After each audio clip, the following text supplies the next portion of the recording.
biggest mistake of my life was the words I never said. I am 72 years old, and if you ask me what the biggest mistake of my life was, I wouldn't say a wrong job. I wouldn't say a bad decision. I would say the words I never said to those I loved more than anyone else.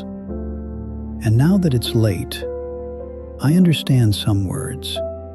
If they are not said, nothing can replace them. I lost my wife, Anna, not to death, to silence. She waited for words I never learned to say, and when she finally left, I understood something too late. I learned there are words that can change everything if you speak them in time, and there are words that will silently destroy you if you don't. For most of my life, I believed silence was safer, that staying quiet avoided conflict, that love meant endurance. I was wrong, because silence doesn't protect relationships. It slowly buries them, and it buried mine. I live in a nursing home now, not one of the crowded ones, an old building with long hallways and the smell of medicine. Most sounds are quiet, even the laughter. I wake up earlier than the others, not because I have energy, but because sleep is no longer kind to me. I sit by the window. There is a tree out there that I have watched in every season from here, the only witness to my repetitive days. There is a lot of time here, more than anywhere else I have had in my life. And it is exactly this excess of time that forces a person to think about the things they ran from for years. I wasn't a bad man. Many say this, but I really tried. I went to work. I paid the installments. I came home tired, but I didn't leave my family alone, at least in my own view. I thought being present was enough. Making money was enough. I always thought these were enough for loving, but they weren't enough. I am from a generation of men who learned not to speak. Emotions? Keep them inside. Resentment? It passes. Love? Of course it exists. There's no need to say it. We had named this strength, but now I understand. Its name was fear. Anna was a calm woman. She didn't speak loudly. She didn't argue. She only watched. Her eyes were full of questions, but she never insisted. Many times she wanted to hear, "I love you. I feel at peace beside you. I am proud of you." I said none of them, not because they were untrue, because I didn't know how to say them. I thought, if I came home every day, it meant I loved her. If I was tired, but kept working, it meant I was fighting for her. I didn't understand that love without words is like a letter that never gets open. Many nights, Anna sat across from me, not to fight, not to complain. She was waiting for me to speak, to talk about my work, about the day that passed, about what was going through my head, about the future, just to speak. But most of the time, I had made myself busy. The television was on, or the phone was in my hand, or I stared at one spot, as if I were present, but I truly wasn't. My answer was not words. It was silence. I thought silence meant peace, but for Anna, silence meant absence. One day, Anna packed her suitcase. No argument, no shouting, just a long exhaustion. One day she sat across from me and said, "I am not seen in this house." And she left. Even that day, I didn't say, "Wait, I love you. I was wrong." I thought she would come back. I didn't understand.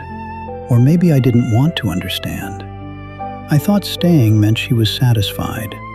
I thought if she said nothing, then everything was fine.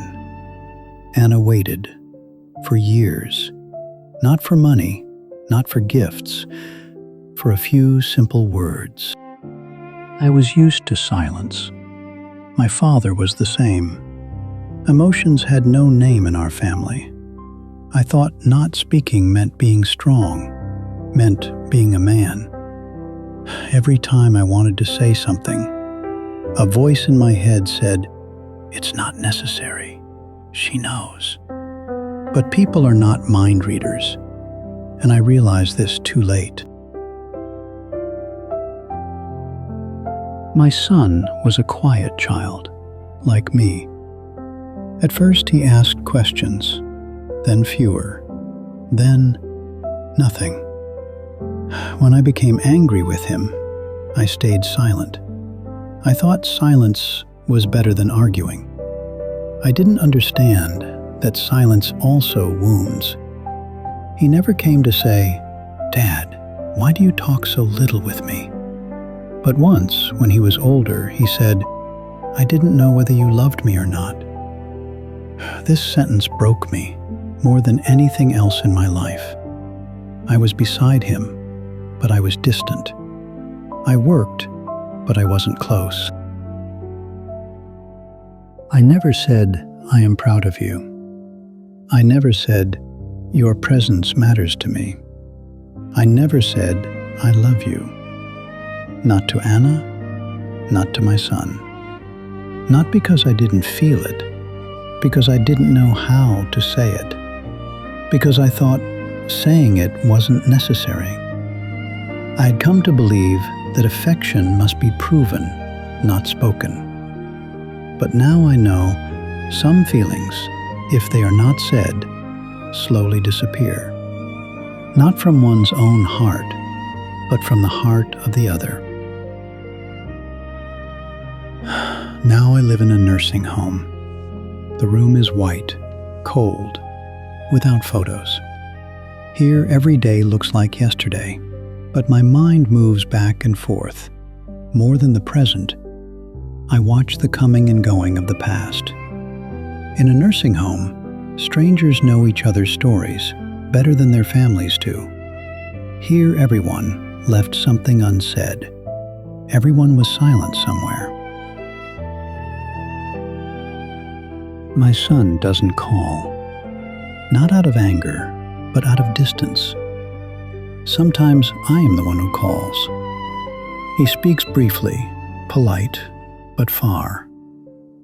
Maybe he thinks I never loved him. And the worst pain is that I couldn't, through all these years, prove to him that he is wrong. Silence in old age is very loud. Unsaid words don't let you sleep at night. One thinks, there is always time. I always thought, I'll say it tomorrow. I'll say it this weekend. One day when my mood is better. But that tomorrow never arrives. If you hear this, and there is still someone in your life that you tell yourself, she knows. No, some things, even between the closest ones, must be said. Not for confirmation, not for getting an answer, only so that silence does not pretend to be love. I am 72 years old, and now that I look from the end back to the beginning, I understand that the greatest regret of my life was not something I did, nor a decision I made, but not saying the same words that I always thought didn't need to be said. If this story stayed with you, don't scroll. Write one thing you never said. Just one. The call you delayed. The words you swallowed. Not someday. Today. Leave it below. The clock is still ticking. So tell me, what will you say before it's too late?